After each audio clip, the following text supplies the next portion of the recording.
Greetings, greetings, greetings, everyone. This is Sister Bashea, and thank you for coming in onto the Tribal Nations United Community Engagement Call. I thank everyone. He's a predator, and all predators do whatever they can to get what they need.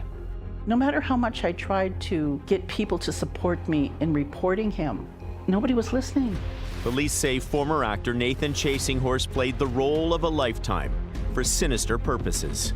Mr. Chasinghorse represented himself as a medicine man. That means that he betrayed the trust of people who went to him in the first place. Did he sexually assault you? Yes.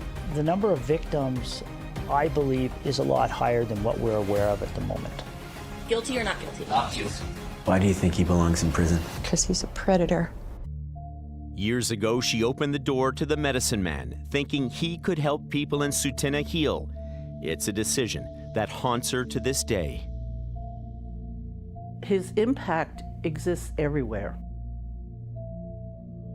And I believe the reason for that is because of lost generations.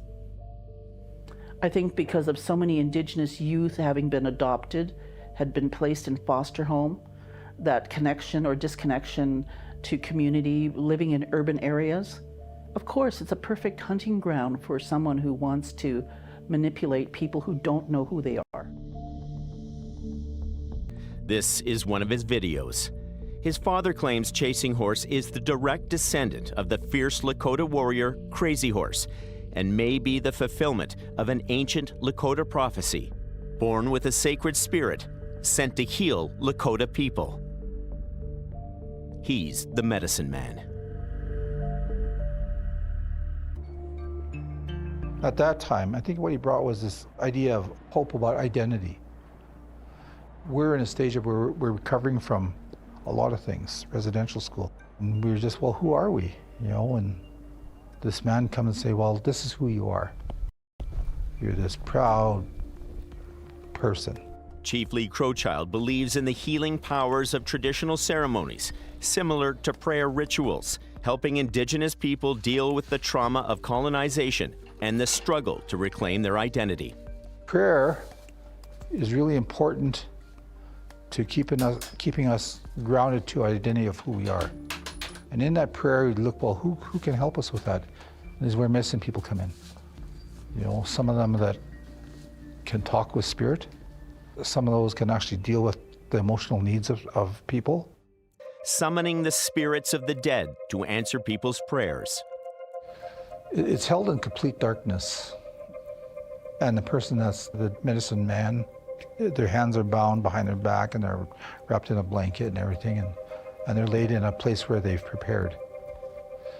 And then they turn off all lights, and then you have singers that'll sing the songs, because there's songs attached with that. And then pretty soon you hear rattles, but then you see lights flickering all over the place. And then you hear other voices.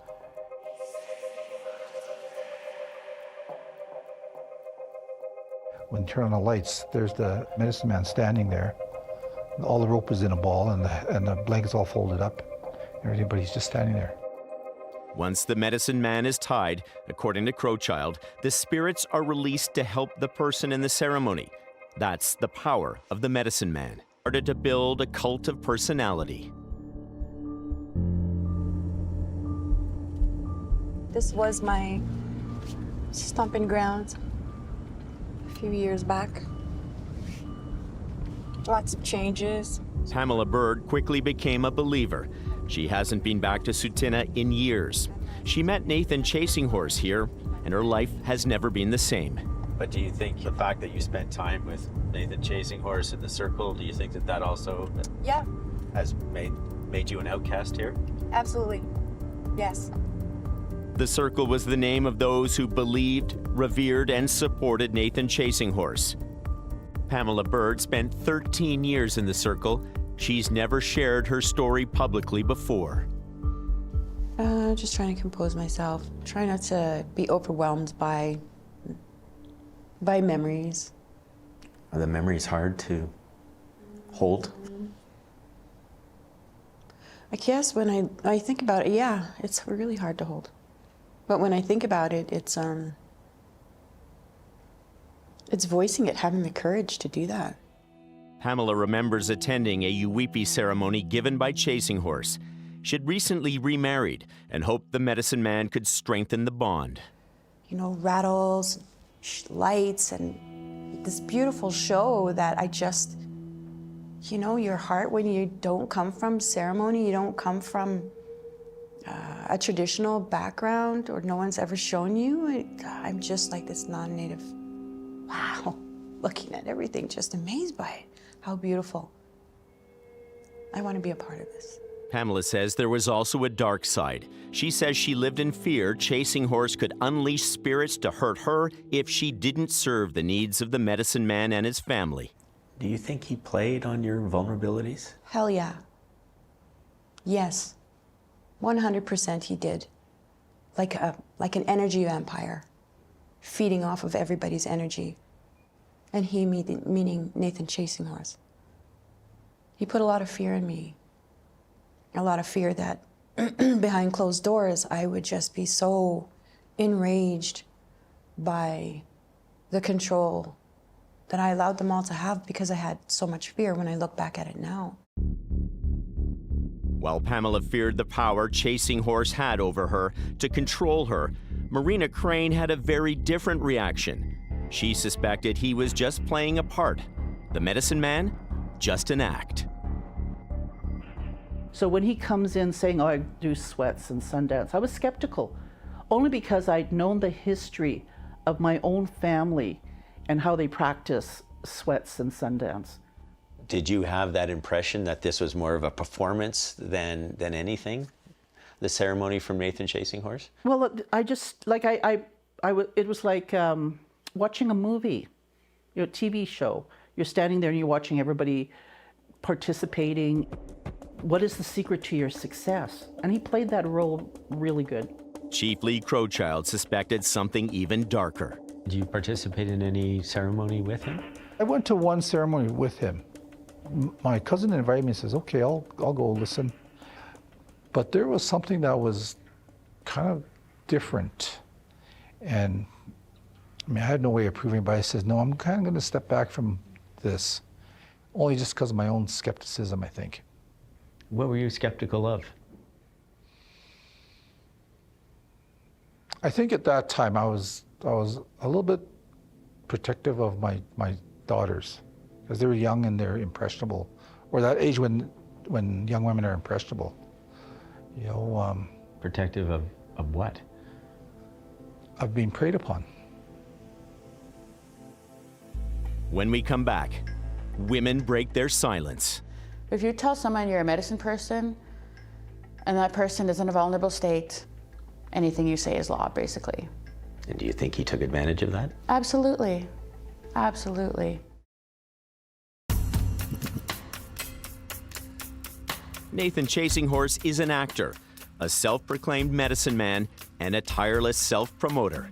This is one of his many videos posted on his YouTube channel. Las Vegas police allege he's the leader of a cult called The Circle, a tight-knit group there to serve Chasing Horse, feed his lifestyle. Pamela Bird was one of them. Why do you think Nathan Chasing Horse was trying to draw you into the circle? Because I would give everything that I could possibly give to make sure that they were okay. I'm that kind of person. If you're broken and hurt, I'll come and I'll try my best to make you feel better. And what Chasing Horse needed was money to keep him, his wives, and his helpers on the road for their traveling healing ceremonies. Here's a family photo of his entourage. Chasing Horse with his parents and 6 women he called his wives, a symbol of his status. Chasing Horse dismissed those who criticized his lifestyle in a 2010 radio interview.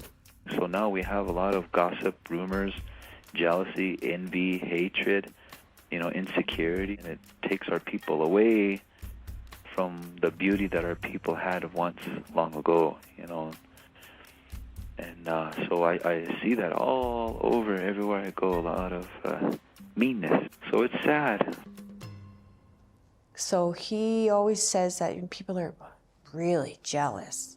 They're really jealous, and these things that they want to, that they want it, and they're jealous of me. There's only one person like me in this entire world. And where I am right now, I'm thinking, thank God, you know. But back then, he made it sound like he's a savior.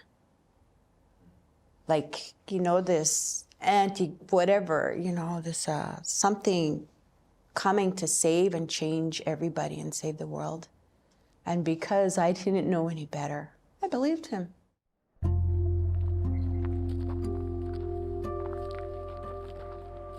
So this was the school then where you first laid eyes on Nathan Chasing Horse? Yeah, it was actually in this round building right here. Yeah. See that little round part there, the long skinny window?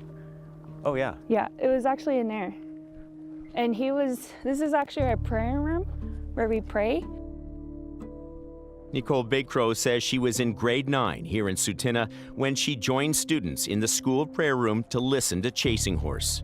So it's you and a group of other students in that room? Yeah, and it was mostly girls.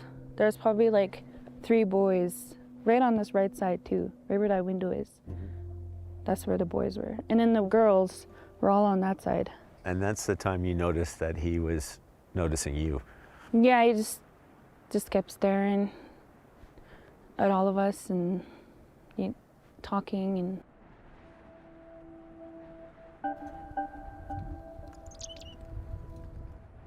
Nicole remembers attending a healing ceremony at her aunt's house given by Chasing Horse. I was interested in more ceremonies and sweats. As part of my culture. Mm-hmm. So I asked him if he had any more sweats that he was doing, and he said yes, and he said, give me a call, and I got his number. That's how it started. So he gave you his number and said, call me? Yes, and I did. Text him. And then he said that he'd take me. And I told my mom. She said it was okay. I remember him pulling up to the house, and Nicole just jumped in, sweet little girl, innocent, and playfully, just touching his things like they knew each other really close. And he pulled up and said hi, took Nikki, and they left. And then they said they were going back to the ceremony. Mm-hmm. Yeah. Did you have any concerns? No, I trusted him because, like we said, he's a medicine man, right? Well, he claimed to have been. So I had my faith in that. We drove away, and where he was supposed to go, he didn't go left, he went right. So where did he take you? There was like this little trailer, and he went back there, and then that's the first spot that something happened to me there with him. I didn't know how to say no, I didn't know how to stop it, I just... And you were 15? I was only 15, yeah. But then a few days after that, I noticed her kind of just clam up, and she didn't talk to me about anything. And what was your mother's instinct telling you? I just felt like there's something wrong with her, and I tried talking to her, and she wouldn't say anything. I didn't even know about what happened until maybe a year later, mm-hmm. And then she told me. Nicole says she was sexually assaulted 3 times by Chasing Horse, and those ceremonies she thought would help her heal only deepened her wounds. Like, I was always proud to be Indigenous, but with like ceremonial stuff, I was kind of ashamed of it because of him. Just brought back bad memories for you. Mm-hmm. Yeah, I don't like it. I couldn't do it. And it's a shame because that's our culture. Yeah. Sorry. Take your time.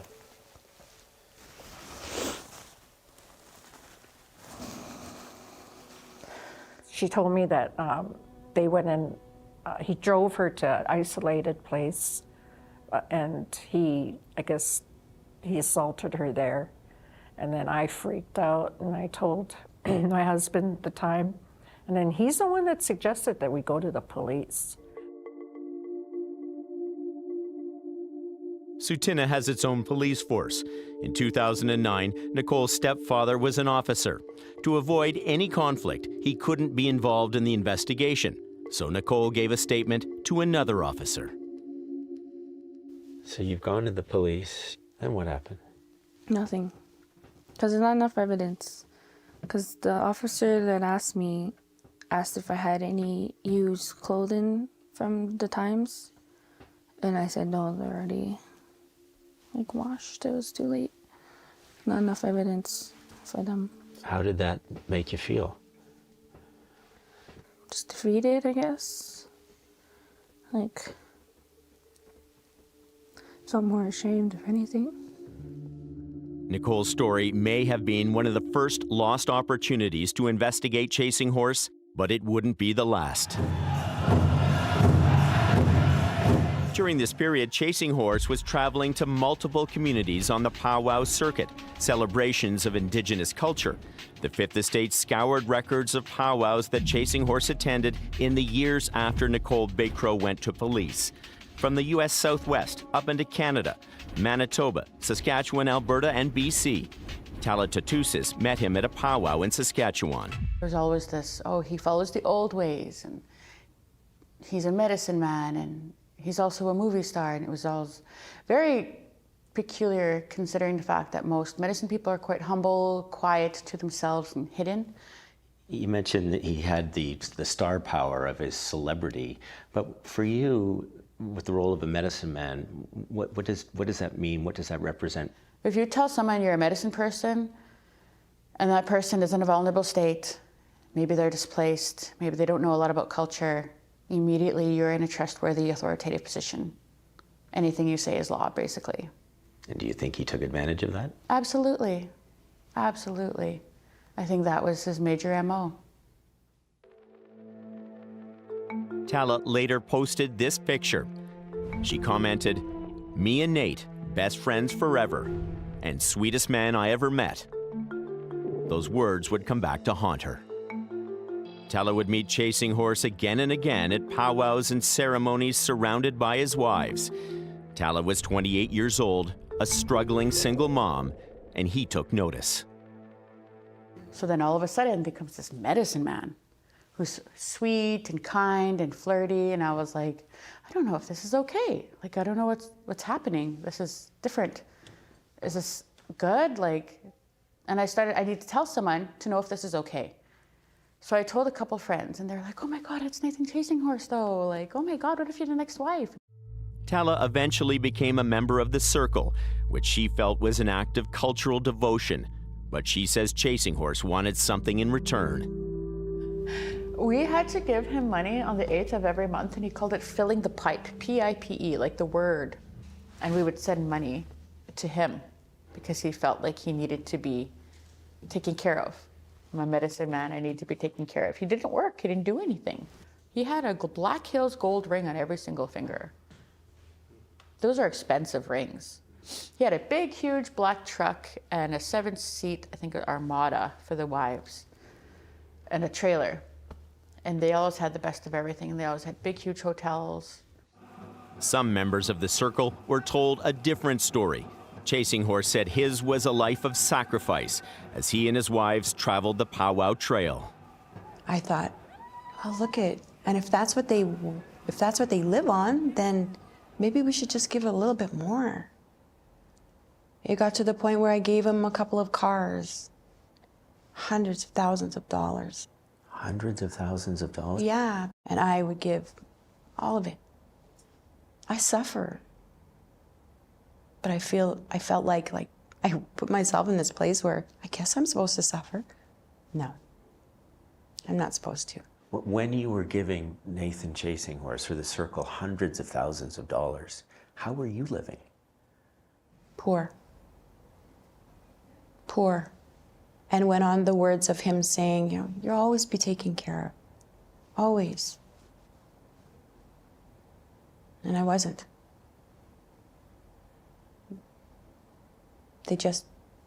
will take until they can't take anymore. But there was a gathering storm around Chasing Horse, whispers of sexual assaults turning into a screaming chorus. And before long, authorities would start to take notice. When we come back. Do you think that Nathan Chasing Horse was using the power and the prestige of being a medicine man to exploit young girls in this community? Most definitely. He's a predator. And all predators do whatever they can to get what they need.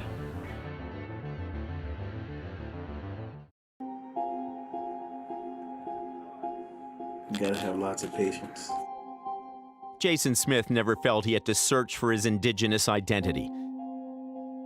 He's a member of the Chippewas of the Thames First Nation near London, Ontario. He likes to say even before he learned how to walk, he was dancing in powwows.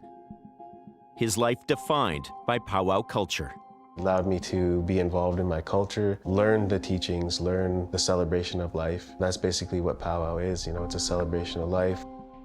Jason's powwow family grew when his son Justice was born. Soon a champion dancer, the pride of his father. Oh, he changed my life. I had him at a young age. I was 18, Mom was 17. I was on a path of no good, and it was either time to step up or step out, and I chose to step up, and he changed my life for the better. It allowed me to get back to my roots. It allowed me to teach him powwow, what I was taught, so I was able to pass that down to him. But that idyllic life took a tragic turn when Justice was diagnosed with leukemia. He was just 13. And it was devastating. I was just like, at the time, I was in shock. And I was just looking at Mom and Justice, and, they broke down instantly. His first thought was like, am I gonna die, So that was hard.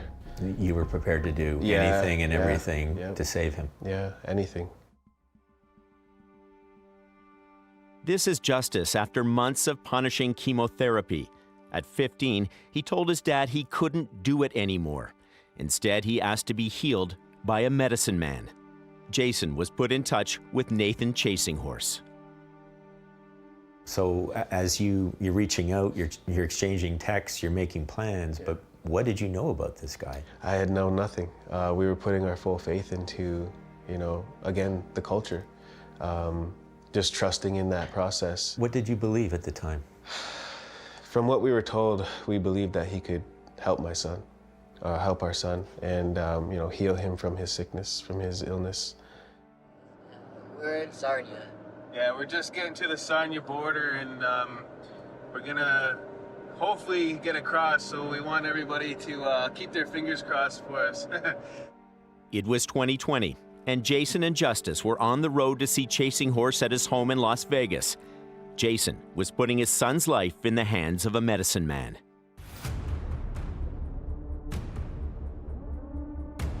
What Jason didn't know was Chasing Horse's name and reputation were under attack and had been for years. And the allegations involving him were deeply disturbing. Marina Crane, an elder in Sutina, led the charge. She wrote this blog titled, "I Finally Spoke to Her," about her niece Roberta's relationship with Chasing Horse. This was in 2011. About 4 years ago, a holy man, or so his followers called him, came into my community. She told me this man, I will call him NCH, slept with her. She was 15 at the time. My stepniece said he told her he loved her and that he didn't have sex with his other girlfriends because he only had sex with her. It gets worse. He also had sex with 3 other 15-year-olds. Marina felt responsible for welcoming what she called a predator into the community, who then charged $5,000 a ceremony. I was basically booking Nathan for these ceremonies. So when all this was happening, I had to put my foot down within the community and saying, no, I don't support him. You said you felt responsible. No matter how much I tried to get people to support me in reporting him. And as much as I wanted people to understand, like my niece really had some problems, nobody was listening. In your blog, you would eventually refer to Nathan as a plastic medicine man. Yes, and the irony of it is like even though I'm trying to talk to people about him being false, nobody would listen. In 2015, a woman in Arizona posted a warning about chasing horse after she says her daughter almost died from an ectopic pregnancy. This pregnancy was a result of spiritual abuse, sexual coercion. She was told spirits said she had to be with the medicine man, a spiritual uncle, and to keep it secret. We found several posts accusing Chasing Horse of sexual and financial improprieties, some anonymous. This one from Twilight actor Chesky Spencer. He distanced himself from Chasing Horse after hearing about the allegations of spiritual and sexual abuse and after being constantly hounded for money. Also in 2015, the Fort Peck Indian Reservation in Montana voted to banish Nathan Chasing Horse from their territory. The Fort Peck Journal cited the ban was based on allegations of human trafficking, drug dealing, spiritual abuse, and intimidation of tribal members. The allegations dated back to 2005. Back in Tsuut'ina, once again in 2015, the Band Council acted. The Tsuut'ina Nation passed a resolution banning Nathan Chasing Horse from the community, stating he was a danger to people here. Talatatusis felt Chasing Horse was a danger too. She says she was sexually assaulted by him. She told her story to a chief from the Federation of Sovereign Indigenous Nations. I had been sexually abused as a child, and I had gotten therapy for that. So I knew that there was a power and control dynamic with abusers. I went to the Sexual Assault Therapy Center in Saskatoon to get therapy, because I was just... Because of him? I was so broken. I was so angry. I still carry a lot of the rage from what happened. Because like how dare you take something so sacred from me? Did you ever go to the police with your own story? Yep, I made a report to the FSIN, and then he told me to go to the cops, so I did. I told them at the front, I want to charge someone for sexual assault. Sure, here's a piece of paper, go sit down and write it all down, someone will give you a call. That was it. Nobody called. Tala's complaint prompted the FSIN to ban Chasing Horse from powwows in the province. Again, all of this happened back in 2015. Fast forward to 2020, and Jason Smith was in Las Vegas with his 15-year-old son Justice, sick with leukemia, with faith that Chasing Horse could save him. This is Justice on a good day. Chasing Horse was treating him with herbal remedies and healing ceremonies. Jason says he spent more than $100,000, some raised through crowdfunding, money for the trips there, hospital visits, and offerings to Chasing Horse and the Circle. After a few months, Justice started to fade, so Jason confronted Chasing Horse. I was like, I gotta ask you something, and I want you to be straight up with me. I was like, is this working? Is this working? I need to know if it's working or not. His response was a threat. So he threatened me. So he basically told me, why am I questioning him? And, do you want me to take the sickness out of your son and put it in you? And it just kind of it took me back, right? He threatened to give you... He threatened to give it to me. Yep. Cancer to you. Yep. And I said, well, if you can't do it, then I'll take it. I will, if you can sit here and tell me that you're not, you can't do what you said you were gonna do, I will take that for my son. Justice's health quickly deteriorated, and 4 months after Jason put his son's life in the hands of Nathan Chasing Horse, Justice took his last breath. And I said, don't leave, son, come back. And his eyes kept rolling. And he was just looking at me, and I was just doing CPR. I was like, come on, son,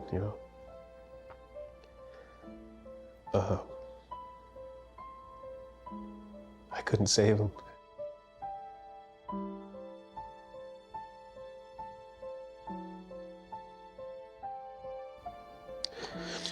It's the hardest day of my life. Jason had put his faith, his trust, his belief in the medicine man, and he paid the ultimate price for that. As we sit here, do you believe he's a healer, or do you believe he's a phony? I think he's a phony. He played on us, you know, he played on our vulnerability. Not once did he say, "I'm sorry, I can't help you." You know, if there was a point in time, even in the beginning or after the first ceremony, we could have come back home, regroup, tried something else. We never had that opportunity. So I understand, you still believe in the power of a medicine man, but you don't believe that Nathan was a real medicine man. Never lost my faith in my culture. I still very much believe in it, but I definitely don't believe in Nathan. Our investigation revealed how that faith was manipulated. A man who left his inner circle told us how helpers would shake rattles and bang walls during ceremonies, pretending to be the spirits Chasing Horse claimed he was awakening. It was, in the end, an act. Police in Sin City were now closing in, and an arrest was imminent. When we come back... Let me ask you, you're back in Canada and you hear about Nathan Chasing Horse being arrested. How did that sit with you? Checkmate. I hope you never come out. Here in Tsuut'ina Nation, news quickly spread about Nathan Chasing Horse's arrest in Las Vegas last January. Nathan Chasing Horse, known for his role as Smiles a Lot in the Oscar-winning movie, is facing several serious charges, including sexual assault and trafficking. Tsuut'ina Nation Nathan police... Chasing Horse's home was the culmination of a months-long investigation from federal, local, and tribal officials. While he is behind bars right now, experts like say Chasing Horse abused his power and spiritual influence as a medicine man to groom Indigenous girls and women for sex, all under what they described as a cult called The Circle in this arrest report. You hear about Nathan Chasing Horse being arrested. How did that sit with you? My smile tells it all. Really happy. Really happy. Could I have a minute? Yeah, of course.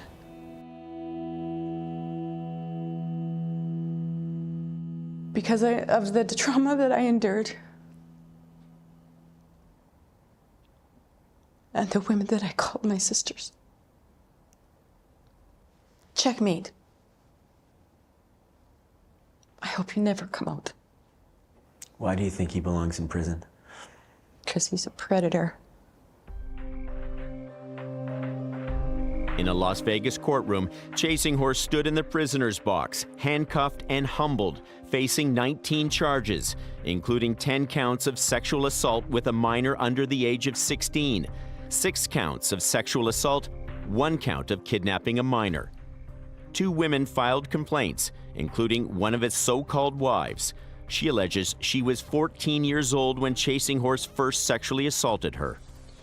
How do you plead to the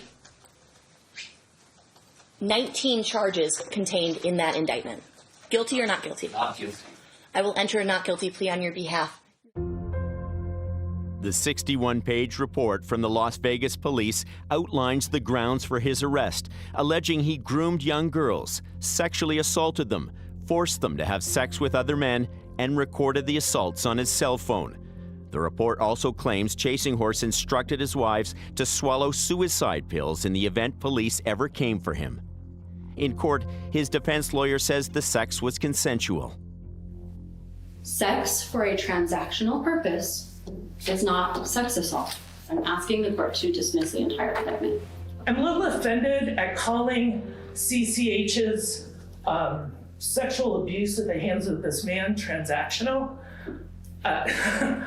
So she's taken there at 14 because her mom is ill and told that her virginity is the only pure part of her left, and she has to sacrifice this to maintain her mom's health and to gloss over that by calling it transactional, and there's no proof of non-consent, that's taken a lot of license. The Fifth Estate made repeated attempts to contact Chasing Horse and his lawyer for comment. Our request went unanswered, but his trial is now on hold. Chasing Horse filed an appeal to the Nevada Supreme Court to have the case against him dismissed, but the charges against him continue to grow. The FBI charged him with sexual exploitation and possession of child pornography, and the Fort Peck Tribal Court issued a warrant for his arrest for sexual assault of a child. The RCMP in Carameos, BC, have filed an historic sexual assault charge against Chasing Horse as well. And back in Sutina, police said 3 women have now come forward to allege Chasing Horse had sexually assaulted them too. Mr. Chasing Horse represented himself as a medicine man. That means that he betrayed the trust of people who went to him in the first place. Mike Kivilla is an investigator with the Sutina Police Force, a veteran of decades of policing in Calgary. When Nathan Chasing Horse came along and then was arrested down in Las Vegas, what happened was we were privy to a number of files across both Canada and the US, where we were able to bring the agencies together, compare notes, and corroborate information. And so then you had a landslide of charges. So here's my question. Why didn't that happen before? Probably lack of communication between police agencies, I would imagine. One of the women who filed charges, Nicole Bigcrow, repeating her allegations against Chasing Horse, first told to Sutina Police back in 2009. I can't speak for the investigators back then. I'm not exactly sure what was done to investigate that complaint. But what I can tell you is that there are similar type complaints right across BC, Alberta, and Saskatchewan, where single complainants have come forward over the years, and then those files have sat dormant, gone cold, if you will. So, and why do they sit dormant? Well, a lot of the times it's because police have to corroborate the information. And so when it's a he said, she said type situation, and there's no other corroborating evidence, sometimes police investigators are hesitant to pursue a charge with the Crown. So, but you realize the possible impact of that there could be a predator who's allowed to stay on the loose. 100%. And certainly I don't condone that, but I'm just offering you perhaps a reason for why that might have happened. For Nicole, the charges come too late. The damage to her, she says, is already done. You dropped out. What grade were you in? I was only in grade 10. And you think that all of that stems from Nathan Chasing Horse? Yeah, he ruined my life. I wish I knew better, but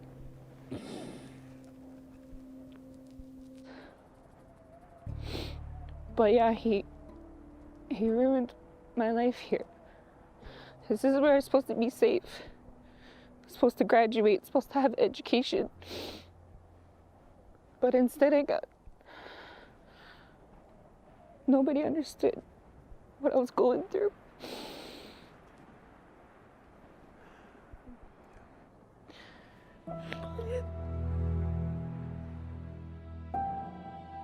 For Marina Crane, this feels like a Me Too movement for Indigenous women. But it won't help her niece, Roberta. Marina says Chasing Horse sexually abused Roberta when she was just 15. She died of an overdose in 2021. Oh, she's gone now, so. But her life did mean something.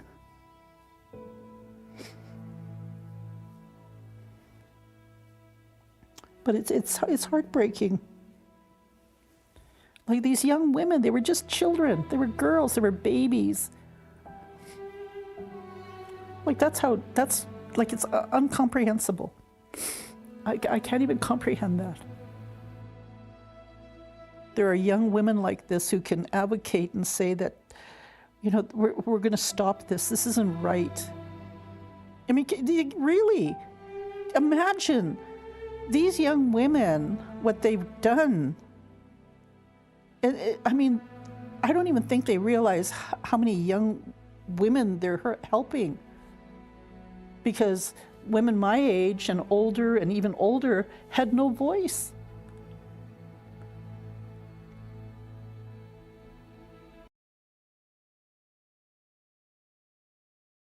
You're a traveling preacher.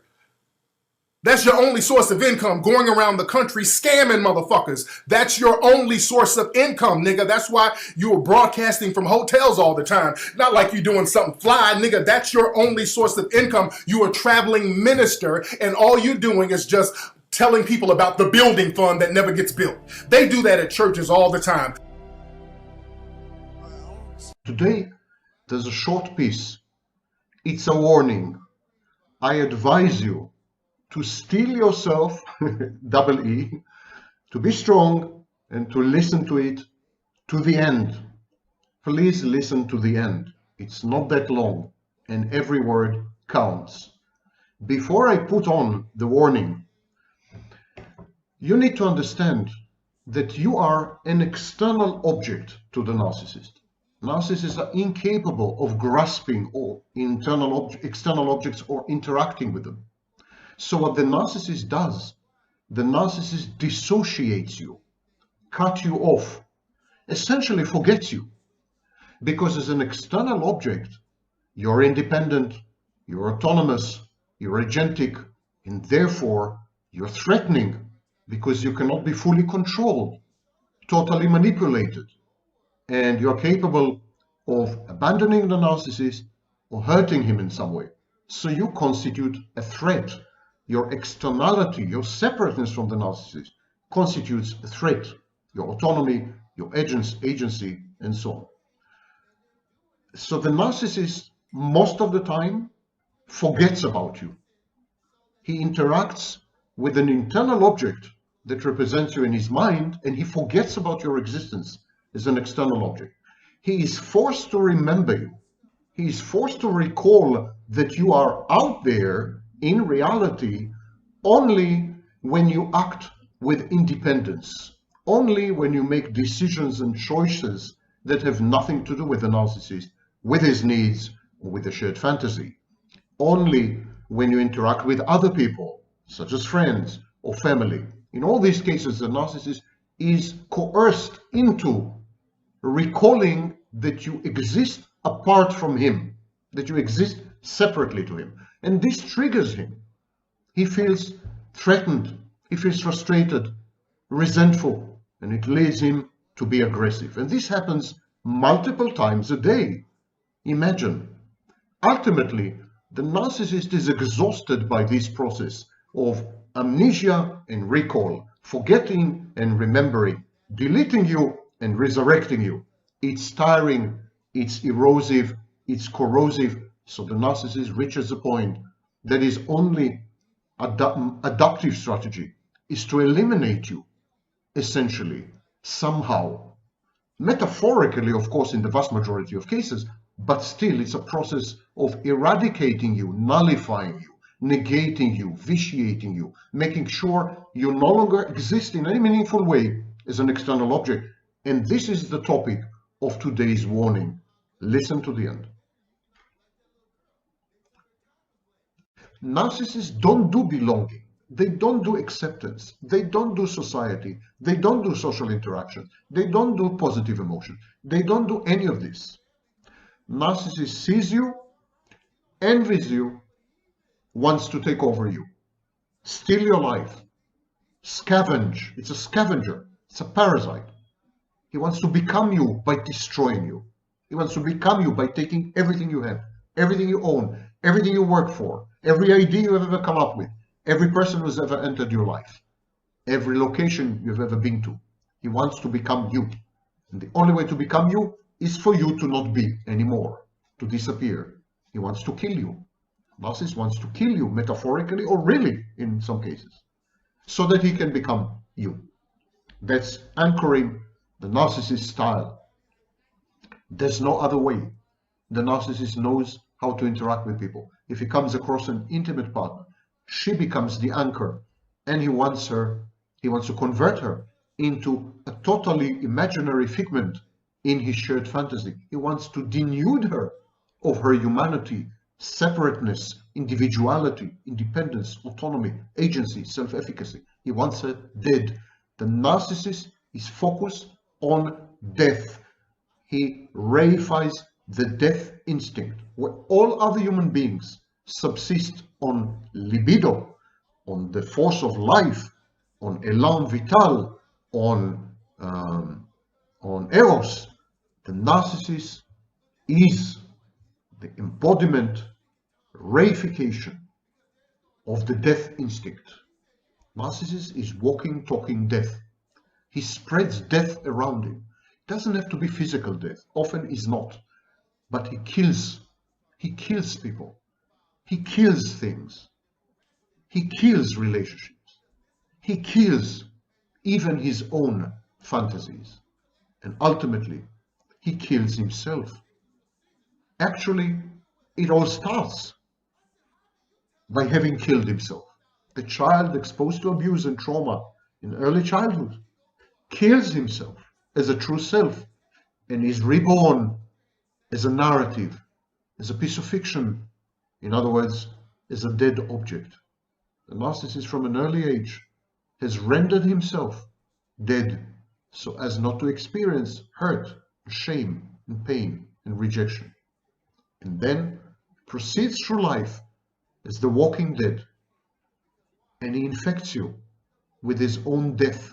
He introduces you into his cycle of grieving, and you're there shriveling, withering, losing drip by drip and drop by drop any hint of life that may have ever occupied you. You're dying together with a narcissist, and he sees it as if he is giving you life, his life, the vampiric sort, I would say.